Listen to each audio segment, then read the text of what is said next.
छत्तीसगढ़ में नक्सलवाद के तकरीबन हुए खात्मे के बाद अब केंद्रीय गृह मंत्री अमित शाह नई मुहिम में जुट गए और वो है छत्तीसगढ़ के बस्तर का चहुमुखी विकास।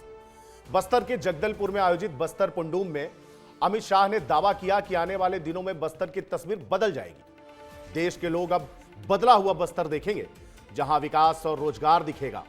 अपने 3 दिन के छत्तीसगढ़ प्रवास में महिला नक्सलियों से क्या कहा अमित शाह ने, देखिए हमारी खास रिपोर्ट में। छत्तीसगढ़ की धरती पर केंद्रीय गृह मंत्री अमित शाह एक बार फिर हुंकार भरने आए थे। मौका था बस्तर पंडुम का समापन समारोह और जगह थी बस्तर। समापन समारोह में बस्तर की संस्कृति की झलक दिखाई दी। प्रदर्शनी भी लगाई गई थी। जब अमित शाह मंच पर आए तो पारंपरिक ढंग से उनका स्वागत किया गया। अमित शाह पिछले 3 दिनों से छत्तीसगढ़ में हैं। अमित शाह जब मंच पर आए तो सबसे पहले जनता से बात की। उन्हें अपनी आवाज बुलंद करने को कहा।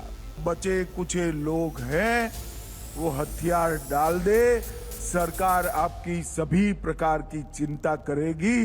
अभी जो बचे कुचे नक्सली है, उनमें हमारी ट्राइबल बच्चियां हैं। सभी को अपील करना चाहता हूं, कम से कम ये बच्चियों को एक बार पुनर्वसन के लिए भेज दो। उनका पूरा जीवन बाकी है, तो उसका जवाब हथियार से दिया जाए। अमित शाह ने मुख्यमंत्री विष्णुदेव साय और गृह मंत्री विजय शर्मा की तारीफ की, तो दोनों ने अपनी जगह पर खड़े होकर उनका अभिवादन किया। जिसके बाद अमित शाह ने नक्सलियों पर करारा प्रहार किया। इस बार शाह 3 दिन के छत्तीसगढ़ दौरे पर रहे। 7 फरवरी को उन्होंने रायपुर में सीनियर अधिकारियों से प्रशासनिक और सुरक्षा मुद्दों पर चर्चा की। 8 फरवरी को अमित शाह ने कुल 3 प्रमुख बैठकें ली। तो छत्तीसगढ़ के बजट के अंदर वार्षिक बजट का जो आयाम होता है, इसके अंदर 30 गुना वृद्धि हुई है। छत्तीसगढ़ की कांग्रेस सरकार ने माओवादी मूवमेंट को प्रश्रय देकर रखा था, इसमें किसी ने शंका रखने की जरूरत। सभी माओवादी हथियार डाल दे, उनके लिए रेड कारपेट बिछाकर हम उनका स्वागत करेंगे। जो बच्चियां हाथ में बंदूक लेकर खड़ी है, उनको तो मैं 2 हाथ जोड़कर विनती करता हूं। इन 3 दिन के दौरे के दौरान केंद्रीय गृह मंत्री अमित शाह ने एक बात बार बार दोहराई, वो है महिला नक्सलियों से आत्मसमर्पण की अपील। ये पहली बार नहीं, शाह का छत्तीसगढ़ के प्रति प्रेम पुराना है। पिछले साल अक्टूबर में अमित शाह बस्तर दशहरा कार्यक्रम में शामिल होने आए थे। इसके बाद 28 नवंबर को 3 दिन के लिए शाह डीजीपी आईजीपी कॉन्फ्रेंस में भी छत्तीसगढ़ पहुंचे थे। 13 दिसंबर को फिर शाह बस्तर ओलंपिक में शामिल होने के लिए आए थे। ये यात्रा नक्सलवाद उन्मूलन की 31 मार्च 2026 डेडलाइन से ठीक पहले की थी, इसलिए बहुत महत्वपूर्ण मानी गई है। अब देखने वाली बात होगी कि अमित शाह की अपील के बाद इन बचे हुए 50 दिनों में बचे कुछ नक्सली क्या कदम उठाते हैं। ब्यूरो रिपोर्ट, विस्तार न्यूज। गोविंद जी, जिस तरीके से अमित शाह ने दावा किया था, जिस मजबूती के साथ, तो दिखाई दे रहा है कि छत्तीसगढ़ की पहचान जो नक्सल से थी, वो हटकर अब विकास के रूप में वो अग्रणी राज्यों की सूची में आगे आएगा। देखिए, मैं साफ तौर पर कहूं कि जो दावा अमित शाह जो गृह मंत्री देश के, उन्होंने किया था कि Naxalism will be eradicated until March 2026 and that is seeming on the ground। तो ग्राउंड पे वो साफ दिखाई दे रहा है। इसमें कोई मैं सराहना करूंगा गृह मंत्री की, खास तौर पर इस दावे को लेकर।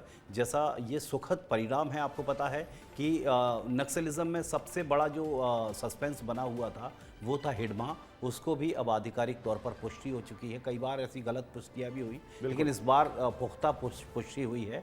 हिडमा भी मारा गया है, जो सबसे बड़ा खौफ का पर्याय था नक्सलिज्म नक्सलवाड़ी में आम जनता के लिए।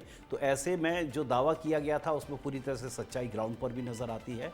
और जो लोगों को मेन स्ट्रीम विकास के मेन स्ट्रीम से जोड़ने का जो नक्सलियों को मौका और दिया जा रहा है, तो वो एक परोपकार है एक तरह से। जो जिन्हें सज़ा मिलनी चाहिए थी अपराध की, लेकिन उन्हें सुधरने का मौका अगर सरकारें दे रही हैं, तो ये सराहना भरा कदम है। ऐसे में मैं सिर्फ साधुवाद भी दूंगा, बधाई भी दूंगा अमित शाह गृह मंत्री को। उन्होंने जो दावा किया वो ग्राउंड पर भी साफ नज़र आ रहा है और नक्सलवाद की एक तरह से पूरी तरह से कमर तोड़ी जा चुकी है।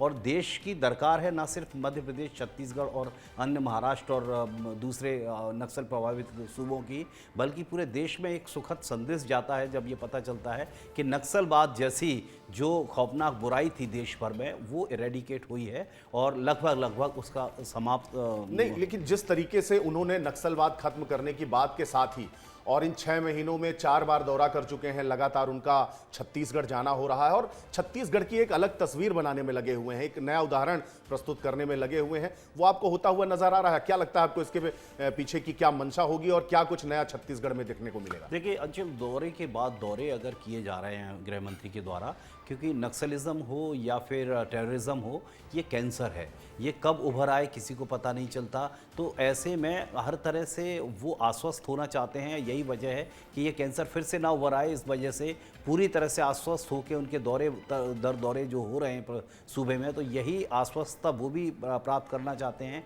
कि जो वादा मैंने किया था क्या वो पूर्ण होने की तरफ है या नहीं है।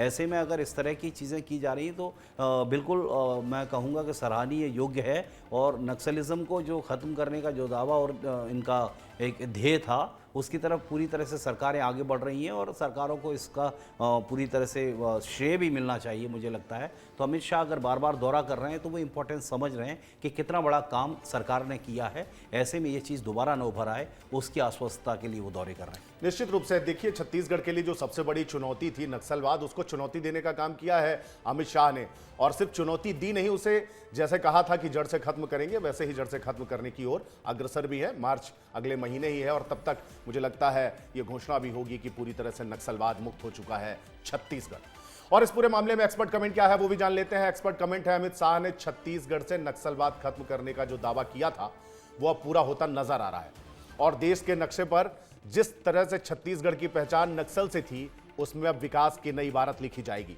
छत्तीसगढ़ देश में सबसे समृद्ध राज्य की सूची में आने वाले समय में अग्रिम पंक्ति पर दिखाई देगा।